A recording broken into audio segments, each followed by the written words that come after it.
Hello, hello. Thanks so much for joining me. I am Sarah Waggle, astrologer and leadership coach here for Moon Astrology Tarot. I feel like I always adjust myself every time I hit record. I don't know why. I like adjust myself in my chair. I don't know why. Anyway, whatever. Okay, so Moon in Libra, January 30th through February 1st. Woo. Okay. Waxing moon, right? Because we're coming off of the full moon was in Leo, Sun in Aquarius, Pluto in Aquarius, and Mercury, Mars, Venus in Capricorn, Jupiter, Uranus in Taurus, and Neptune and Saturn in Pisces. While I am pre-recording this, I do want to note that what day is today? Today is January 23rd as I'm recording this. That it's been either snowing or raining where I live for the better part of the last like 2 weeks, 10 days, 2 weeks. So pointing that out because of all of the water. Saturn and Neptune, both in Pisces, water sign. Although for this one, we do have, like, of course, the moon and air sign. We have a bulk of we have all of the personal planets in an earth sign, Jupiter, Uranus in an earth sign, but the Saturn Neptune situation in Pisces is something to very much pay attention to, because that's going to be a significant player in the game until 2026, at least for the most part of 2024 and 2025. And so we do want to be attentive to water and what water does on our planet, that we as a human body is 70% water. So we do want to be attentive to that. I just thought about saying that because it's, again, raining and I can hear it. So, okay, moon in Libra, waxing moon in Libra. Okay, and also we will have Mars trine Uranus. So Mars in Capricorn, Mars is exalted in Capricorn, trining Uranus in Taurus. Trines are typically a supportive aspect, a supportive conversation between the planets. And so you could have some inspiration, moon in Libra. There could also be some sparks of like disagreements of, simply because the moon in Libra, moons in Libra for all of this year will some point pass the South Node, thereby opposing the North Node in Aries. And so this really could be like, you're like sparked with all this inspiration and something's got to go. Like this South Node Libra situation is all about releasing old shit, old people, old relationships being to people, to beliefs, to mindsets, to practices, daily, all of these things, relationships to technology, relationships to external system structures, your relationship to entertainment, how you entertain yourself. Maybe you're going to switch from watching TV and movies to reading books more frequently. Maybe you're going to take less time to, take less time to party, in air quotes, and spend more time, or invest more time rather, in self-care or spiritual practices or learning a new hobby or something like that. That really feels like this South Node in Libra. Anyway, so this Mars trine Uranus could be very supportive of that. And this could spark arguments. Anytime we all start to make a change in our life, the people around us are like, what the fuck are you up to? Why are you different? What do you mean you're not interested anymore? I actually know somebody who's been going through that for the better part of the last year and a half. It's somebody who chose sobriety for the past 6-7 years. And that person is now kind of severing ties with old relationships that still want to go do the boozing thing, and he doesn't want to. And it's been challenging for the last several months for him to break ties. But he's no longer interested in the party lifestyle. And so whoever's not on board with that, he's struggling. It's hard. It's hard to let people go. I have been through this myself when I started, learning coaching and learning astrology and spiritual work. I had a really hard time with it because, most of the people that were in my life were not into what I'm into. And I wanted to hold on to those relationships. And we get a little bit stubborn because we're like, well, if I don't have those friends, who am I going to have as friends? Right. Or like, what if I never hear from them again? Or all of those things. And sometimes we got to be okay with never hearing from people again or limited contact with people again, setting those boundaries with people who no longer align, who no longer support, who tell us we're full of shit. Or I had one friend say I was full of hooey. I don't know what hooey means and never looked it up. I just figured he was being an idiot. And sadly, I haven't spoken to him since 2020. Yeah. And that sucks. He was a college friend. Anyway, so, we're all kind of going through this in our own ways and in our own paces of relationships falling apart or reestablishing or renegotiating themselves.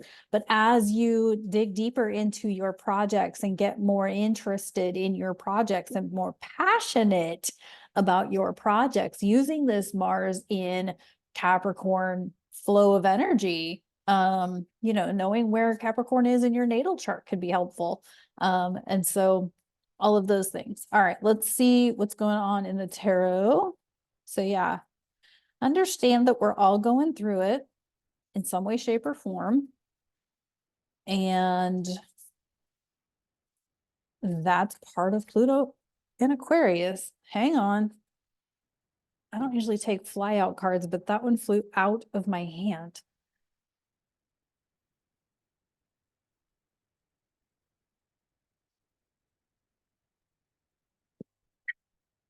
And of course it flew like into my mess of cords on the floor. I'm almost done with my current ghetto desk setup. I'm actually going to use this card because it flew out of my hand. I feel like it probably needs to be heard, whatever the hell it was. It was the King of Cloaks. King of Cloaks. Cloaks is wands. I think is this Tomalak? Romulan? I think it's Tomalak. King of Cloaks, King of Wands. Wands is fire in traditional tarot. With Mars Uranus trine, Mars is exalted. Pluto newly in Aquarius. Yeah. I feel like this is exactly spot on with what I said. Like this card flew out for a reason. I typically don't take fly out cards. It's not my jam. I usually try not to do fly out cards. It's not how I do tarot. But yeah, I do feel like there's something about this King of Wands and like really being the leader. Oh, I call myself a leadership coach for a reason. I call myself a leadership coach because I really want you or the people the clients that I work with to be the leader of their own life, right? We have to be the leaders of our own individual life. And like if that means that you go against the grain and do your thing, but you're authentic and passionate about what you're doing, then you have to be the leader of that, which means not being the victim and not saying, well, I can't do this thing or that thing because my friends don't support me, my family doesn't support me, they don't get it, so I'm just not going to do it. I'm going to stick with this thing that I fucking hate because like that's totally the opposite of the King of Cloaks upright. What that card is saying is that even if what you're doing is against the grain, even if what you're doing is something that people do not support you doing, as long as you are not hurting others or yourself in what you're doing, then break up with the victim train, get off the victim freight train, and be the leader in your life. So let me get another card just because, again, so I try to shuffle my cards very gently because energetically that feels more aligned to me. I am not going to aggressively shuffle my cards so something flies out and that be the card. That is not how I do it. I am gentle with my cards. I like to respect my cards. Oh, the High Priestess in reverse. High Priestess in reverse. This is Counselor Deanna Troy in reverse.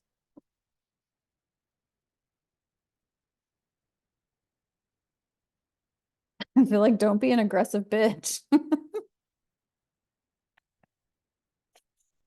But that was what that Leo moon was about, the Leo full moon, right? It was like shining your light, being the leader of your life, King of Cloaks upright. King of Cloaks upright. High Priestess in reverse is you don't have to be the leader of your own life and be the raging bitch and dim other people's light, other people's shine, right? You don't have to criticize them. You don't have to judge them. You don't have to be cruel to them. They're on their own journey, and however they choose, whether they choose to be on the get off the victim freight train or not is none of your business. And that sucks because we always want to see people like rise above and step into their greatness, but we don't get that option for them. We don't get to do that for them. So like don't be a raging bitch. All right. Let's see. Let's see what's up with the essential oil support. And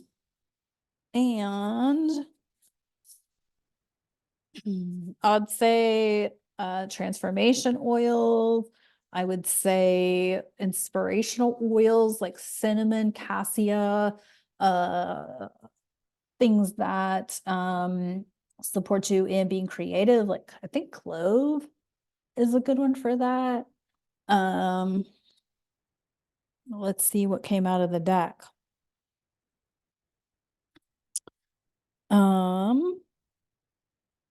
Melissa. Yep, I was just thinking this too. Because Melissa, let's see, it delivers deep healing. Yeah, Melissa's another transformative oil right up there with frankincense and those sorts of things. Sandalwood is another one. But Melissa is another oil that can offer transformation. If you're not into oils, you can always do like a transformative meditation or a prayer. You can probably find something on YouTube, just search for like transformative meditation. Or if you're into crystals, is it black tourmaline? I feel like that's more of a protection stone. Clear quartz, maybe, citrine, those sorts of things, may be helpful. But yeah, Melissa, frankincense, these sorts of things. Now, Melissa, because it's one of those that's like very expensive, this is one that I don't actually use. I just open the jar and like inhale the aroma. So you can do that with something like sandalwood or even frankincense. Frankincense I happen to have in a roller, and I use that on my throat chakra frequently. Anyway, so that's the moon in Libra. We're in a crazy place. So be well. Thank you for tuning into my videos. I appreciate you being here, being a part of my journey, and whatnot. I am in process of writing my second book. Ooh, I'll talk more about that soon. But there you go. Second book is in the works. It's been in the works for over a decade, but finally actually tackling the writing of it now in 2024. So I'm super excited. More to come on that. Thanks for tuning in to Moon Astrology Tarot. Of course, you can catch all the links down below, and I'll see you on the next one.